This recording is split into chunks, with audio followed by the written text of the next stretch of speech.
بسم اللہ الرحمن الرحیم۔ السلام علیکم۔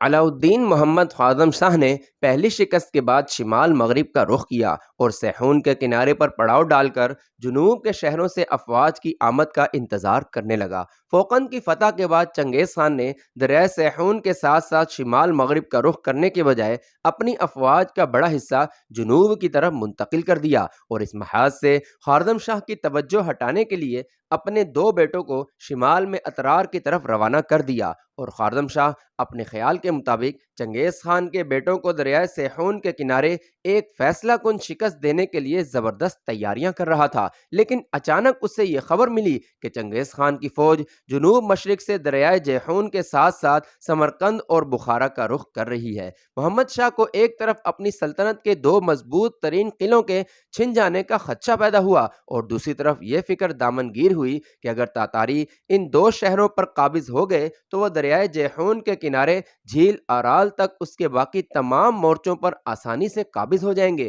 اور جنوب میں اس کی رسد اور کمک کے تمام راستے کٹ جائیں گے۔ محمد شاہ نے اس موقع پر بھی اپنے کہنا مشق فوجی سرداروں کا مشورہ قبول نہ کیا اور کسی ایک میدان میں اپنی قوت کے ساتھ تاتاریوں کا مقابلہ کرنے کے بجائے اپنی فوج کا بیشتر حصہ مختلف شہروں کی حفاظت کے لیے بھیج دیا۔ 40,000 سپاہیوں کو دریائے سیحون کے کنارے شہروں کی حفاظت کے لیے چھوڑ کر اس نے بخارا کا رخ کیا اور 30,000 سپاہیوں کو وہاں متعین کر کے باقی فوج کے ساتھ سمرقند جا پہنچا۔ اس دوران میں شمال میں چنگیز خان کا ایک بیٹا دریائے سیحون عبور کر کے اترار پر حملہ کر چکا تھا۔ شہر کا گورنر آخری دم تک لڑتا رہا، اور جب تاتاری قلعے کے دروازے توڑ کر اس کی بچی کھچی فوج کو تہ تیغ کر چکے تھے تو بھی وہ تنہا ایک برج پر چڑھ کر تیر برساتا رہا۔ تیر ختم ہو گئے تو وہ اینٹیں برساتا رہا۔ اسے زندہ گرفتار کر کے چنگیز خان کے پاس بھیجا گیا۔ چنگیز خان نے اس کے کانوں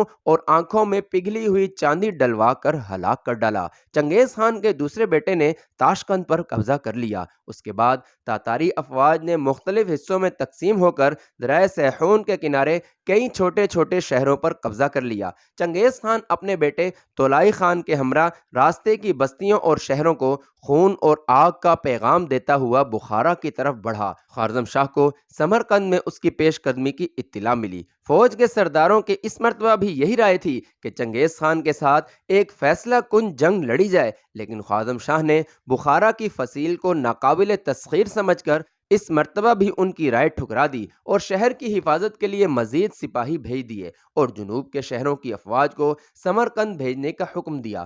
خواردم شاہ کو یہ توقع تھی کہ بخارا کی تسخیر میں تاتاریوں کو کئی مہینے لگ جائیں گے، اور اس دوران میں وہ سلطنت میں اپنی افواج کا بکھرا ہوا شیرازہ منظم کر سکے گا۔ چنگیز خان نے چند دن کے محاصرے کے بعد محسوس کیا کہ شہر کو فتح کرنا آسان نہیں۔ گزشتہ فتوحات میں وہ اسلحہ سازی کے بہت سے ماہرین کو گرفتار کر چکا تھا، اور ان میں سے بعض اس کی ملازمت اختیار کر چکے تھے۔ ایک شخص کے مشورے پر چنگیز خان نے فوج کو شہر پر آگ لگانے والے تیر پھینکنے کا حکم دیا۔ آتشی تیروں سے شہر کے ایک محلے میں آگ لگ گئی اور اس سے تمام آبادی میں سراسیمگی پھیل گئی۔ ترک افواج نے مجبوراً شہر سے باہر نکل کر مقابلہ کیا، لیکن انہیں شکست ہوئی اور تاتاریوں نے انہیں چاروں طرف سے گھیر کر تہ تیغ کر ڈالا۔ فوج کی مدد سے محروم ہو جانے کے بعد اکابرین شہر نے چنگیز خان کے پاس صلح کے لیے ایک وفد بھیجنے کا فیصلہ کیا۔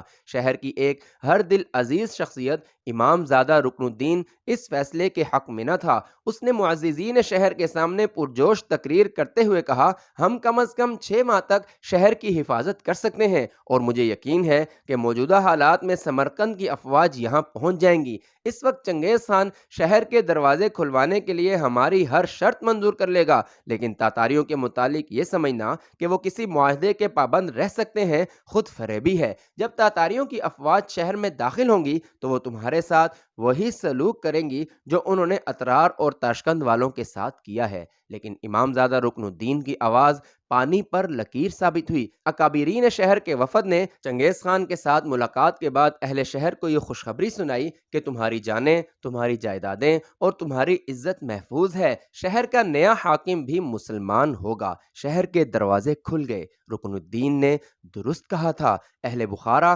وحشت اور سربریت کا طوفان اپنی آنکھوں سے دیکھ رہے تھے۔ وہ درسگاہیں جہاں قرآن پڑھا جاتا تھا تاتاریوں کے گھوڑوں کے لیے استبل کا کام دے رہی تھیں۔ چنگیز خان بخارا کی عظیم الشان مسجد کی سیڑھیوں کے سامنے پہنچ کر گھوڑے سے اترا۔ یہ تمہارے بادشاہ کا گھر ہے؟ اس نے ایک شخص سے سوال کیا۔ نہیں، یہ خدا کا گھر ہے۔ چنگیز خان مسجد کے اندر داخل ہوا اور اس نے حاضرین کو مخاطب کرتے ہوئے کہا، میری افواج تھکی ہوئی ہیں، انہیں خوراک اور آرام کی ضرورت ہے۔ ان کے لیے اپنے اپنے گھروں کے دروازے کھول دو اور اس قسم کی کشادہ عمارتیں میرے گھوڑوں کے لیے خالی کر دو اور ان کے لیے چارہ مہیا کرو۔ یاد رکھو، تم خدا کے قہر سے ڈرتے ہو اور میں تمہارے لیے خدا کا قہر بن کر آیا ہوں۔ چنگیز خان نے ایک مترجم کو اپنا مفہوم بیان کرنے کے لیے کہا اور مسجد سے باہر نکل آیا۔ یہ تمہید تھی۔ اس کے بعد اہل بخارا نے جو کچھ دیکھا وہ ان کی توقع سے بہت زیادہ تھا۔ رات کے وقت مردوں کو اپنے گھروں میں گھسنے کی اجازت نہ تھی اور وہ گلیوں، چوراہوں اور سڑکوں پر کھڑے اپنے مکانوں کے اندر تاتاریوں کے وحشیانہ قہقہے اور عورتوں کی جگردوز چیخیں سن رہے تھے۔ اگر کسی کی غیرت جوش مارتی اور وہ اپنے گھر میں گھسنے کی کوشش کرتا تو تاتاری پہرے داروں کی تلواریں اسے خاک و خون میں لٹا دیتیں۔ امراء کے محلات پر تاتاریوں کا پہرا اس سے کہیں زیادہ سخت تھا۔ انہیں طرح طرح کی جسمانی اذیتیں دینے کے بعد ان کے خفیہ خزانوں کا پتہ لگایا جاتا اور جب وہ ایک خزانے کا پتہ دیتے انہیں یہ کہا جاتا کہ تم نے اور بھی بہت کچھ چھپا رکھا ہے۔ وہ سب کچھ دے بیٹھتے لیکن تاتاری مرتے دم تک ان کا پیچھا نہ چھوڑتے۔ بخارا کے باشندوں کے ہاتھ میں بیلچے دے کر امراء کے مکانات کی بنیادیں کھدوائی گئیں اور جب تاتاریوں کو یقین ہو گیا کہ اب بخارا میں کارآمد چیز باقی نہیں رہی تو شہر کے تمام باشندوں کو ہانک کر کھلے میدان میں لے آئے۔ اب کسی کو غلط فہمی نہ تھی کہ ان کے ساتھ کیا ہونے والا ہے۔ ہر طرف عورتوں اور بچوں کی دلسوز چیخیں سنائی دے رہی تھیں۔ مردوں کی آنکھوں میں آنسو تھے۔ چیختی چلاتی عورتیں زبردستی کھینچ کھینچ کے مردوں سے علیحدہ کی گئیں۔ بے کس نگاہیں آسمان کی طرف اٹھ رہی تھیں۔ ان کی آزادی چھن چکی تھی اور شہر میں ان کے مکانات میں آگ کے شعلے بلند ہو رہے تھے۔ اب ان کی عورتیں بھی ان سے چھینی جا رہی تھیں۔ وہ پردہ نشیں عورتیں جنہیں آج تک چشم فلک نے بھی نہ دیکھا تھا، تاتاری ان کے بچوں اور ان کے شوہروں کے سامنے ان کی عصمت دری کر رہے تھے۔ مردوں کے سامنے تاتاری سواروں کے نیزوں کی دیوار کھڑی تھی اور ان کے ہتھیار چھینے جا چکے تھے۔ امام زادہ رکن الدین چلایا، بزدلو، کیا دیکھتے ہو؟ چاروں طرف سے اللہ اکبر کی صدا بلند ہوئی اور اہل بخارا تاتاریوں پر ٹوٹ پڑے۔ خالی ہاتھوں سے تلواروں کا مقابلہ شروع ہوا لیکن چند لمحات میں کئی آدمی تاتاریوں سے گھتم گھتا ہو کر ان کے نیزے، تلواریں اور خنجر چھین چکے تھے۔ عورتوں کی عصمت دری کرنے والوں میں سے اکثر کو تلواریں سنبھالنے اور گھوڑوں پر سوار ہونے کا موقع نہ ملا، لیکن تاتاریوں کی بیشتر فوج گھوڑوں پر چوکس تھی۔ انہوں نے چند حملوں میں لاشوں کے انبار لگا دیے، تاہم 2000 تاتاری مارے گئے۔ تاتاریوں نے غضبناک ہو کر چند گھنٹوں کے قتل عام کے بعد میدان صاف کر دیا۔ صرف چند عورتیں بچیں، ان کے ہاتھوں میں رسیاں باندھ کر گھوڑے کی زینوں کے ساتھ منسلک کیا گیا اور تاتاریوں نے سمرقند کی طرف کوچ کر دیا۔ گھوڑوں کے ساتھ بندھی عورتیں زیادہ دور تک ان کی تیز رفتاری کا ساتھ نہ دے سکیں۔ جب قیدی عورتیں دم توڑ کر گر پڑتیں، تاتاری سوار خنجر کے ساتھ ان کی رسیاں کاٹ دیتے۔ چنگیز خان کو بخارا کی فتح کی خوشی سے زیادہ اپنے 2000 آدمیوں کی موت کا افسوس تھا۔ سمرقند دفاعی انتظامات کے لحاظ سے خوارزم شاہ کا مضبوط ترین شہر تھا۔ شہر کی حفاظت کے لیے 1,10,000 سپاہی موجود تھے، لیکن بخارا کی فتح کی غیر متوقع خبر سے سلطان کی رہی سہی خود اعتمادی بھی نہ رہی اور وہ چند سرداروں کو شہر کی قیادت سونپ کر بلخ کی طرف نکل گیا۔ فوج کو جن دو بڑی شخصیتوں سے صحیح رہنمائی کی توقع تھی وہ سمرقند میں موجود نہ تھیں۔ ایک سلطان کا نوجوان بیٹا جسے شیر خوارزم کہا جاتا تھا، سلطنت کے شمال مشرقی علاقوں میں افواج تیار کر رہا تھا۔ اس نے ایلچی بھیج کر اپنے ضدی باپ سے سمرقند آنے کی اجازت مانگی، لیکن سلطان کی طرف سے یہ جواب ملا، تم مجھ سے زیادہ تجربہ کار نہیں ہو، جب ضرورت ہوگی تمہیں بلا لیا جائے گا۔ دوسرا تیمور ملک تھا جس نے فوقند کے معرکوں میں سارے ترکستان کو اپنا گرویدہ بنا لیا تھا۔ اس کے متعلق سمرقند کے ہر بچے اور بوڑھے کی یہ رائے تھی کہ وہ 1,10,000 سپاہیوں کے ساتھ تاتاریوں کے میدان میں شکست دے سکتا ہے، لیکن سلطان نے سمرقند پہنچتے ہی اسے بلخ کے آس پاس جنگجو قبائل کو منظم کرنے کے لیے بھیج دیا تھا۔ جب خواردم شاہ بھی سمرقند سے نکل گیا تو تمام لشکر میں مایوسی پھیل گئی۔ اتابک ملک اور سردار ذاتی رقابتوں کے باعث پہلے ہی مختلف ٹولیوں میں بٹے ہوئے تھے، کوئی با اثر شخصیت سر پر نہ ہونے کی وجہ سے یہ اختلاف اور بڑھ گیا۔ محاصرے کے درمیان میں چنگیز خان کے بیٹے، جو دریائے سیحون کے کنارے بہت سے شہر فتح کر چکے تھے، قیدیوں کی ایک بہت بڑی تعداد کے ساتھ اپنے باپ سے آ ملے۔ سمرقند کی فصیل بہت مضبوط تھی، 12 آہنی دروازے جن کی حفاظت کے لیے برجوں پر تیر اندازوں کا پہرا تھا ناقابل تسخیر تھے۔ چنگیز خان نے قیدیوں کو فصیل کے ارد گرد مورچے کھودنے کے کام پر لگا دیا اور طویل محاصرے کی تیاریاں شروع کر دیں۔ شہر کی محافظ فوج کو یہ احساس ہونے لگا کہ 1-2 ماہ تک تاتاری آس پاس کے علاقے میں اس قدر مضبوطی سے پاؤ جما لیں گے کہ باہر سے کوئی کمک اہل شہر کی مدد کے لیے بھیجی گئی تو اس کے لیے شہر تک پہنچنا ناممکن ہوگا۔ مورچے تعمیر کرنے کے لیے تاتاری آس پاس کی بستیوں سے قیدیوں کی نئی نئی ٹولیاں لا رہے تھے۔ ان حالات کے پیش نظر فوج کے سرداروں نے شہر سے باہر نکل کر لڑنے کا فیصلہ کیا۔ ترک نہایت بہادری سے لڑے، لیکن عین اس وقت جبکہ تاتاریوں کے پاؤں اکھڑ رہے تھے، چند سردار جنہوں نے پہلے ہی چنگیز خان کے ساتھ ساز باز کر رکھی تھی، 30,000 فوج کے ساتھ اس سے جا ملے۔ فتح کے بعد چنگیز خان نے پہلے دن ان کی آؤ بھگت کی، انہیں پہننے کے لیے تاتاری سپاہیوں کا لباس دیا، لیکن شہر میں قتل عام سے فارغ ہو کر ان 30,000 غداروں کو ان کے سرداروں سمیت رات کے وقت نیند کی حالت میں موت کے گھاٹ اتار دیا۔ چنگیز خان دشمن کے غداروں سے کام لینے کا قائل تھا، لیکن انہیں زندہ رکھنے کا قائل نہ تھا۔ سمرقند کی فتح کے بعد چنگیز خان نے اپنے بہترین سواروں کو خواردم شاہ کے تعاقب میں بھیج دیا۔ چنگیز خان کا خیال تھا کہ اگر خواردم شاہ کو مہلت ملی تو وہ چند دنوں میں ایک اور لشکر تیار کر لے گا، اس لیے اس نے تعاقب کرنے والی افواج کے سرداروں کو حکم دیا کہ وہ ہر قیمت پر خواردم شاہ کا سراغ لگائیں اور جس شہر میں وہ موجود ہو اس کا محاصرہ کر لے، باقی شہروں اور بستیوں سے کترا کر گزرتے جائیں۔ خواردم شاہ کو بھی پتہ چل گیا کہ تاتاری اب اس کی سلطنت کے شہروں کو فتح کرنے کا ارادہ ملتوی کر کے اسے پکڑنا چاہتے ہیں۔ خواردم شاہ مختلف شہروں سے گزرتا ہوا نیشا پور پہنچا۔ تاتاری راستے کے شہروں کو چھوڑتے ہوئے وہاں تک جا پہنچے تو خواردم شاہ نے ہمدان کا رخ کیا، لیکن تاتاری سائے کی طرح اس کے پیچھے تھے۔ ایک مقام پر انہوں نے اسے آ لیا اور خواردم شاہ کے ساتھیوں میں سے چند ایک کے سوا باقی تمام تہہ تیگ کر دیے گئے۔ خواردم شاہ خود تیروں سے زخمی ہو کر بھاگا۔ اب دنیا میں اس کے لیے سب سے بڑا مسئلہ اپنی جان بچانا تھا۔ اس کے ساتھی اس سے تنگ آ چکے تھے۔ اس نے چاروں طرف سے مایوس ہو کر بحیرہ خضر کے کنارے ڈیرے ڈال دیے اور تمام قبائل کے سرداروں کی طرف ہرکارے دوڑا دیے، لیکن اس کی مدد کے لیے کوئی نہ پہنچا۔ خواردم شاہ کو اب دنیا میں کسی پر اعتماد نہ تھا۔ تاتاریوں کی طرح اسے اپنے سپاہیوں سے بھی ہر وقت اپنی جان کا خطرہ رہتا تھا۔ وہ اپنے لیے کئی خیمے نصب کرواتا، لیکن 1-2 غلام کے سوا کسی کو خبر نہ ہوتی کہ وہ آج رات کہاں سویا ہے۔ ایک رات وہ اپنے کشادہ خیمے سے نکل کر ایک چھوٹے سے خیمے میں جا کر سو گیا۔ صبح کے وقت دوسرا خیمہ تیروں سے چھلنی تھا۔ ایک شام وہ سمندر کے کنارے کھڑا تھا کہ اسے فاصلے پر گرد اڑتی ہوئی دکھائی دی۔ اسے شک گزرا کہ تاتاری آ رہے ہیں، لیکن ایک سپاہی نے آ کر خبر دی کہ یہ مسلمانوں کی فوج ہے۔ لشکر قریب آ کر رک گیا۔ وہ صرف 5,000 سپاہی تھے۔ خواردم شاہ کو مایوسی ہوئی۔ ایک سوار آگے بڑھا اور خواردم شاہ کو دور سے پہچان کر گھوڑا بھگاتا ہوا اس کے قریب آیا۔ یہ جلال الدین تھا۔ ایک لمحے کے لیے باپ اور بیٹا ایک دوسرے کی طرف دیکھتے رہے۔ خواردم شاہ نے کہا، جلال، گھوڑے سے نہیں اترو گے؟ نہیں، مجھے بہت دور جانا ہے۔ میں صرف یہ پوچھنے آیا ہوں کہ آپ نے مجھے کیوں بلایا ہے؟ تو تم میری مدد کے لیے نہیں آئے؟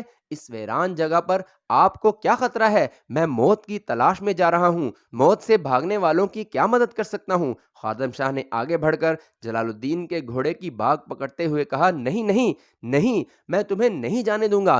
زمین میرے لیے تنگ ہو چکی ہے، تم میرا آخری سہارا ہو۔ چلو میں تمہیں اپنا خیمہ دکھاتا ہوں، وہ تیروں سے پٹا پڑا ہے۔ آج ساری دنیا میری دشمن ہے، کیا میرا بیٹا بھی میرا ساتھ نہ دے گا؟ جلال الدین نے جواب دیا، کاش آپ نے دنیا کے ساتھ کوئی بھلائی کی ہوتی۔ آپ کی وجہ سے ملک کو ایک وحشی اور حقیر دشمن کی غلامی نصیب ہوئی۔ آپ نے صرف اپنی جان کے خوف سے سارا ملک بھیڑیوں کے سپرد کر دیا۔ قوم آپ کی غلطیوں کا خمیازہ بھگت رہی ہے۔ مسلمان آپ کی وجہ سے تاتاریوں کے ہاتھوں اپنی بہو بیٹیوں کی بے حرمتی دیکھ رہے ہیں۔ آپ آج انہیں یہ پیغام بھیجتے ہیں کہ وہ آ کر آپ کے خیمے پر پہرا دیں، لیکن کس منہ سے؟ جلال، جلال، میں تمہارا باپ ہوں، کاش میں آپ کے گھر پیدا ہونے کے بجائے ایک غریب لیکن بہادر آدمی کے گھر پیدا ہوتا۔ جلال، میرا دل نہ دکھاؤ۔ کاش آپ کے پہلو میں دل ہوتا، لیکن قدرت نے وہاں گوشت کا ایک بے جان لوتھڑا رکھ دیا ہے۔ آخر ان باتوں سے تمہارا مطلب کیا ہے؟ کچھ نہیں، آپ کے ساتھ میری آخری ملاقات ہے اور میں آپ کے پاس یہ درخواست لے کر آیا ہوں کہ خزانہ میرے سپرد کر دیجئے۔ میں چاہتا ہوں کہ بخارا اور سمرقند کے خزانوں کی طرح وہ بھی تاتاریوں کے قبضے میں نہ آ جائے۔ مجھے تازہ فوج تیار کرنے کے لیے ایک ایک کوڑی کی ضرورت ہے۔ تو تمہارا خیال یہ ہے کہ تم تاتاریوں کے ساتھ لڑ سکتے ہو؟ میرا شروع سے یہ خیال تھا، لیکن آپ نے میرا راستہ روکے رکھا۔ جلال، تاتاریوں کے ساتھ لڑنے کا خیال ایک جنون ہے اور میں اس مصیبت میں اپنی رہی سہی پونجی سے محروم نہیں ہونا چاہتا۔ خدا کے لیے میرا ساتھ دو، مجھے اپنی جان سے زیادہ تمہاری جان عزیز ہے۔ اس آسمان کے نیچے ایسی جگہ ہیں جہاں ہم آرام سے باقی زندگی گزار سکتے ہیں۔ ہم مصر چلے جائیں گے، اندلس چلے جائیں گے۔ میں بزدلوں کی زندگی بسر کرنے والوں کا ساتھ دینے کے بجائے بہادروں کی موت مرنے والوں کا ساتھ دوں گا۔ وہ قوم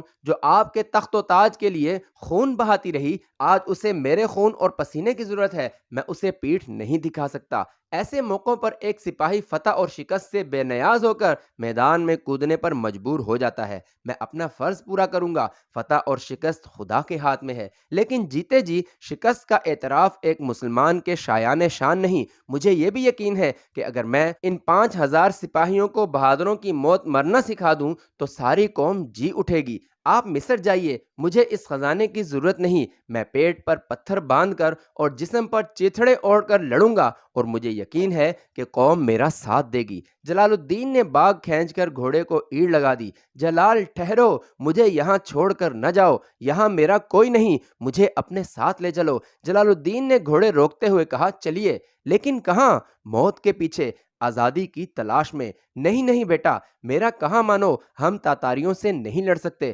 خدا اور رسول کے احکام سے زیادہ میرے لیے آپ کا حکم مقدم نہیں۔ ہماری منزل اور راستے مختلف ہیں۔ خدا حافظ۔ چند دنوں کے بعد خاردم شاہ کو کسی نے تاتاریوں کی آمد کی خبر دی اور وہ اپنے چند رفیقوں سمیت بخیرہ خضر کے ایک جزیرے میں پناہ گزین ہو گیا اور وہیں گمنامی کی موت مر گیا۔ تاتاریوں کا سیل ہماگیر ترکستان، خراسان اور ایران کے وسیع میدانوں کا رخ کر رہا تھا۔ آگ اور خون کے اس طوفان کے سامنے پہاڑ، دریا اور قلعے کوئی شے نہ تھے۔ شمال اور مغرب میں تاتاریوں کے سیلاب کی لہریں سلطنت خوارزم کی حدود سے آگے گزر کر دریائے دمبیر کی حدود کو چھو رہی تھیں۔ چنگیز خان کا ایک بیٹا روس میں ماسکو کے دروازے پر دستک دے رہا تھا اور دوسری طرف مشرقی یورپ کی چھوٹی چھوٹی سلطنتوں کو تخت و تاراج کر رہا تھا۔ لیکن خوارزم کی وسیع سلطنت میں ابھی تک ایک ناقابل تسخیر چٹان موجود تھی۔ سیلاب کی تند و تیز لہریں کئی بار اس کے اوپر سے گزر گئیں، لیکن اسے متزلزل نہ کر سکیں۔ خوارزم کی خاکستر میں ابھی تک آگ کی ایک چنگاری سلگ رہی تھی اور چنگیز خان یہ خطرہ محسوس کر رہا تھا کہ اگر اس چنگاری کو ختم نہ کیا گیا تو راکھ کا یہ انبار کسی دن ایک آتش فشاں پہاڑ بن جائے گا۔ اور یہ آہنی چٹان اور نہ بجھنے والی چنگاری جلال الدین تھا، ایک بزدل باپ کا بہادر بیٹا۔ وہ ان لوگوں میں سے تھا جو جیتے جی ہار ماننا نہیں چاہتے تھے، جو فتح اور شکست سے بے نیاز ہو کر لڑتے تھے، طوفان میں کودتے ہوئے سمندر کی گہرائی کی پرواہ نہیں کرتے تھے۔ جلال الدین نے جان بازوں کی ایک مٹھی بھر جماعت کے ساتھ کئی میدانوں میں تاتاریوں کا مقابلہ کیا۔ وہ ایک جگہ سے شکست کھا کر نکلتا اور دوسرے دن یہ سنا جاتا کہ وہ 30 یا 40 میل دور اپنی سلطنت کے کسی کھوئے ہوئے شہر کو واپس لے چکا ہے۔ کبھی اس کے ساتھ 5000 سپاہی ہوتے، کبھی 500 اور کبھی 5 سے بھی کم، لیکن وہ لڑتا رہا۔ وہ بھوکے شیر کی طرح عقب سے حملہ کرتا، عقاب کی طرح ہراول پر جھپٹتا اور تاتاریوں کے دیکھتے دیکھتے کسی پہاڑ یا جنگل میں روپوش ہو جاتا۔ رات کے وقت اس کے سوار تاتاریوں کی چھاونیوں پر حملہ کرتے اور آن کی آن میں جلتی ہوئی مشعلوں سے سینکڑوں خیموں کو آگ لگا جاتے۔ وہ تاتاریوں کی ٹڈی دل افواج سے مرعوب نہ ہوا۔ مفتوحہ شہروں اور بستیوں پر تاتاریوں کے مظالم کی داستانیں اس کا حوصلہ پست نہ کر سکیں۔ بخارا، سمرقند اور دوسرے شہروں پر تاتاریوں کے مظالم کی داستانیں سن کر جنوب کے شہروں کی بیشتر آبادی ہمسایہ ممالک کی طرف ہجرت کر چکی تھی۔ عراق، شام، افغانستان اور مصر کی طرف جانے والے راستوں پر لاکھوں پناہ گزین بچوں، مردوں اور عورتوں کے قافلے بھوک سے مر رہے تھے۔ صاحب حیثیت لوگ محمد شاہ کی پہلی شکست کی خبر پاتے ہی دوسرے ممالک میں ہجرت کر چکے تھے، لیکن چند اور شہر فتح ہو جانے کے بعد جب سب کو یقین ہو گیا کہ تاتاری کسی ایسے مسلمان مرد کو زندہ نہیں چھوڑتے جو تلوار اٹھا سکتا ہو، غریب اور نادار لوگ بھی اپنی بستیاں اور شہر خالی کرنے لگے۔ قافلوں اور قافلوں کے رہنماؤں میں سے بہت کم لوگوں کو یہ علم ہوتا کہ ان کی منزل کہاں ہے، لیکن وہ جا رہے تھے۔ شمال مشرق سے تاتاریوں کا خوف انہیں جنوب مغرب کی طرف دھکیل رہا تھا۔ جن قافلوں کا تاتاریوں سے تصادم ہوا، ان میں سے چند خوبصورت عورتوں کے سوا تمام کو قتل کر دیا جاتا۔ روز اول سے لے کر اب تک دن کے وقت سورج اور رات کے وقت تاروں نے خدا کی زمین پر اپنی آنکھوں سے ایسے مظالم نہ دیکھے تھے۔ پناہ گزینوں کی زیادہ تر تعداد مرو کا رخ کر رہی تھی۔ یہ وہ شہر تھا جو چند صدیاں پیشتر ترکستان کے فاتح قتیبہ بن مسلم باہلی کا مستقر تھا، جہاں سلطان سنجر سلجوقی کی قبر موجود تھی۔ جلال الدین کی سرگرمیوں کے باعث پیشتر پناہ گزینوں کو تاتاریوں کے ہاتھوں سے بچ کر مرو پہنچنے کا موقع مل گیا۔ چند مہینوں میں ہی مرو میں کئی لاکھ پناہ گزین جمع ہو چکے تھے۔